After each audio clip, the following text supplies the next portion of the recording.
श्री शिवाय नमस्तुभ्यम। हर हर महादेव। दोस्तों, इस वीडियो में हम आपको एक शिवरात्रि का उपाय बताएंगे तथा आज की कथा की मुख्य बातें बताएंगे। अब उपाय गुरु जी से सुनिए। शिवरात्रि आती है, प्रदोष को ही शिवरात्रि का भाव 12 महीने आते हैं। अगर व्यापार ना चले, दुख तकलीफ ज्यादा हो, कष्ट ज्यादा हो, बहुत टेंशन जिंदगी में चल रहा हो, अगर बीमारी ने भी घेर रखा हो और बहुत जिंदगी में दुख चल रहा हो, कहीं मत जाना। प्रत्येक महीने प्रदोष आती है, हर महीने शिवरात्रि प्रदोष आती है। एक शमी पत्र, 5 बेलपत्र तांबे के लोटे में जल में डाल लीजिए।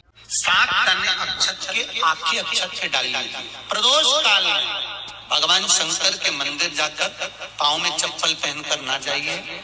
घर में घी का दिया लगाकर कलश लेकर शिव के मंदिर में चले जाइए और शंकर जी के मंदिर में वो ऐसा कैसा ही पानी पूरा उंडेल कर डालकर शिवलिंग पर आ जाइए।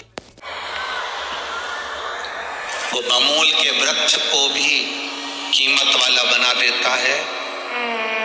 शहद का छत्ता लगाकर भले उसमें फल ना लगे। हम अगर बमूल के वृक्ष जैसे हैं, हमें कोई क्वालिटी नहीं है, मान लो हम बेकार भी हैं, पर कब मेरा शंकर हमारे उस शहद का छत्ता लगा दे, कब हमारी कीमत बढ़ा दे, ये उसी के ऊपर निर्भर करता है, किसी दूसरे पर निर्भर नहीं करता। ये उस भरोसा शिव पर करा तो वो टूटेगा नहीं, ये निश्चित।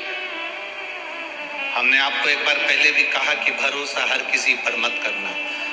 घर के लोगों पर भरोसा करोगे, एक बार टूटेगा। रिश्तेदारों पर भरोसा करोगे, एक बार टूटेगा। परिवार पर भरोसा करोगे, एक बार टूटेगा। कुटुंब कबीले में भरोसा करोगे, एक बार टूटेगा। आसपास वालों पर भरोसा करोगे, एक बार टूटेगा।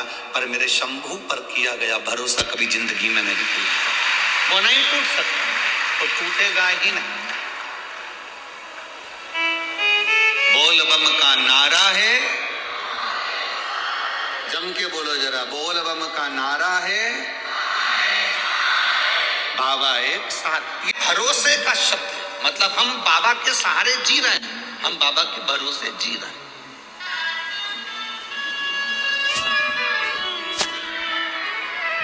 ऐसा कौन व्यक्ति है जिसकी जिंदगी में कष्ट नहीं?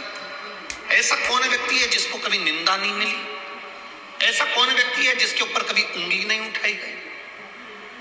संत तुकाराम जी को देखोगे तो लोग ने उन पर भी उंगली उठाई। संत ज्ञानेश्वर जी को देखेंगे तो उन पर भी उंगली उठाई गई। संत नामदेव जी को देखेंगे तो उन पर भी उंगली उठाई गई। जितने भारत की भूमि पर संत हुए, साधु हुए, बड़े बड़े जो पद पर पहुंच जाते हैं, बड़े बड़े औहदे पर पहुंच जाते हैं, उठाई जाती है। आप सनातन धर्म के लिए आगे बढ़ेंगे, आप पर उंगली उठाई जाएगी।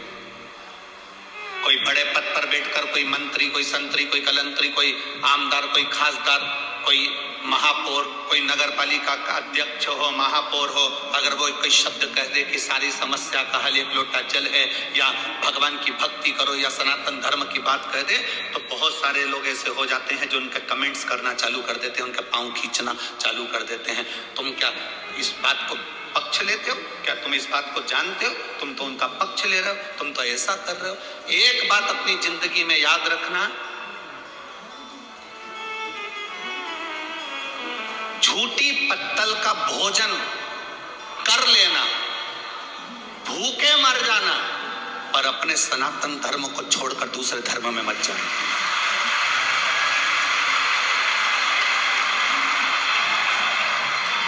झूठी पत्तल का भोजन कर लेना, भूखे मर जाना, पर अपना सनातन धर्म छोड़कर दूसरे धर्म में मत जाना। कोई के हमारे धर्म में आओ, हम तुमको ऐसा कर देंगे, हम तुमको नौकरी दे देंगे, हम तुमको ऐसा बना देंगे, तुम हमारे से जुड़ जाओ, हमारे धर्म में आ जाओ। भूखे रह लेना, 15 दिन खाना मत खाना, पर दूसरे धर्म में मत जाओ। ठीक हो जाओ, मत जाओ।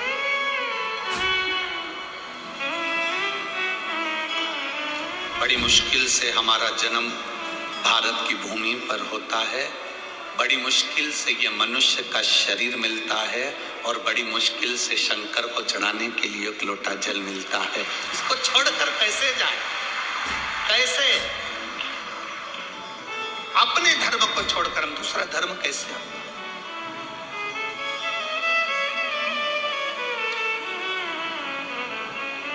शिव कथा कह रही है, वो शिव है, हार नहीं देता। राजा विक्रमादित्य का आपने चरित्र सुना होगा, जो शंकर का परम उपासक था, देवी का परम उपासक था।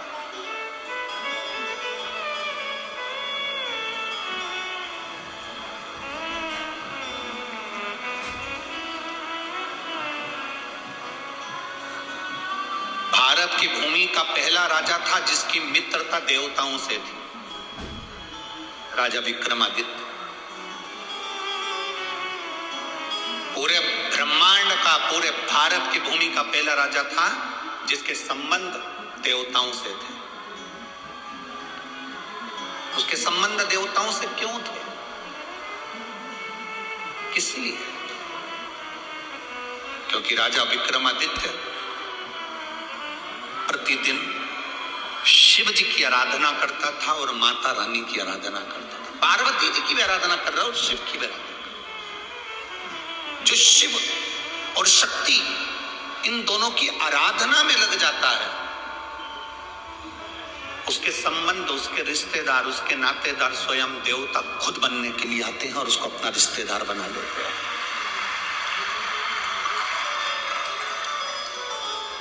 आप इतने लाखों में लोग, लाखों में शिव भक्त यहाँ कथा सुनने के लिए आए हैं, पंडालों में कहीं जगह नहीं है, गाड़ियों के ऊपर लोग चढ़े हुए हैं, रोडों पर लोग बैठे हुए हैं। जो दिन का नजारा है ऐसा कैसे ही रात का भी नजारा रहता है, ऐसा कैसे? यहाँ कोई किसी का रिश्तेदार नहीं है, कोई किसी का नातेदार नहीं है, कोई किसी का पहचान वाला नहीं है। पर जो 5 दिन कथा के पंडाल में रहता है, 7 दिन कथा के पंडाल में रहता है, उसकी पहचान इतनी हो जाती है कि घर के रिश्तेदार फीके पड़ते हैं और यहाँ के रिश्तेदार प्रबल हो जाते हैं। घर के रिश्तेदार फीके पड़ जाते हैं और यहाँ के रिश्तेदार प्रबल हो जाते हैं।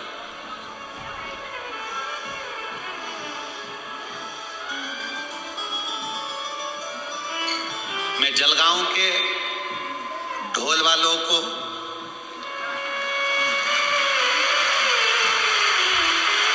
नगाड़े वालों को, डीजे वालों को, मैं जलगांव के बैंड बाजे वालों को और यहाँ के आसपास के गांव की ढोलक पेटी की मंडलियों को यहीं से नमन करता हूँ, दंडवत करता हूँ।